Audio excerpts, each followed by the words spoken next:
की हमारी कहानी है बाघ, ब्राह्मण और सियार की। एक बार एक ब्राह्मण जंगल से गुजर रहा था। तभी उसकी नजर जाल में फंसे एक बाघ पर पड़ी।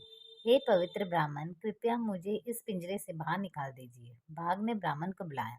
अरे नहीं मेरे दोस्त, ब्राह्मण ने उत्तर दिया। अगर मैंने ऐसे किया तो तुम मुझे मार डालोगे और खा जाओगे। बाघ ने उसे ना मारने की कसम खाई और वादा किया कि वह जीवन भर ब्राह्मण का गुलाम रहेगा। बाघ की विनती सुनकर ब्राह्मण का हृदय नरम हो गया और उसने बाघ को जाल से मुक्त कर दिया। बाघ तुरंत उस आदमी पर झपटा मारा और चिल्लाया, तुम कितने मूर्ख हो! अब मुझे तुम्हें खाने से कौन रोक सकता है? तब पंडित को अपने फैसले का पछतावा हुआ और गुस्से से बाघ से कहने लग गया कि तुमने वादा किया था जिंदगी भर तुम मेरे गुलाम रहोगे और अब तुम मुझे खाना चाहते हो। तो तब बाघ कहने लगा, तुम इंसान लोग हम पेड़ पौधे जानवरों को कितने नुकसान पहुंचाते हो। कि बाघ ने स्वीकार किया कि वह उन पहली 3 चीजों के फैसले का पालन करेगा जिन्हें ब्राह्मण ने बाघ की कार्रवाई के न्याय के संबंध में सवाल उठाने के लिए चुना था। ब्राह्मण ने सबसे पहले एक पेड़ से पूछा, मैं वहां से गुजरने वाले सभी लोगों का आश्रय देता हूँ, फिर भी मनुष्य जलाऊ लकड़ी के लिए मेरे भाइयों को मार डालते हैं। आप कृतज्ञता की आशा करने वाले मूर्ख हैं। पेड़ ने उत्तर दिया। निराश होकर ब्राह्मण भैंस के पास गया। मैं इंसानों को दूध देती हूँ और वह मुझे सूखी घास खिलाते हैं। अब जब मैं सूख गया हूँ तो वह मुझे जुएं से बांध देते हैं और सुबह से रात तक मुझसे काम कराते हैं। आप कृतज्ञता की आशा करने वाले मूर्ख हैं।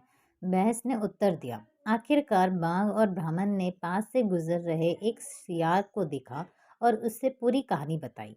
कितना भ्रमित करने वाला है, सियार ने अपना सिर हिलाते हुए उत्तर दिया। आप पिंजरे में थे और बाघ टहलता हुआ आया। आपकी कहानी का कोई मतलब नहीं है। क्या आप कृपया मुझे फिर से बता सकते हैं? तो ब्राह्मण ने ये सब फिर से बताया, लेकिन सियार ने विचलित तरीके से अपना सिर हिलाया। मुझे समझ नहीं आ रहा है। पिंजरे में बाघ था और तुम टहलते हुए चले आए। तुम कितने मूर्ख हो! बाघ चिल्लाया। मैं पिंजरे में था और ब्राह्मण टहलता हुआ आया। बेशक मेरे प्यार, बाघ सियार ने उत्तर दिया। मैं पिंजरे में था और तुम टहलते हुए आए, लेकिन ये कैसे संभव है? बाघ अब अधीर हो रहा था क्योंकि वह बहुत भूखा था।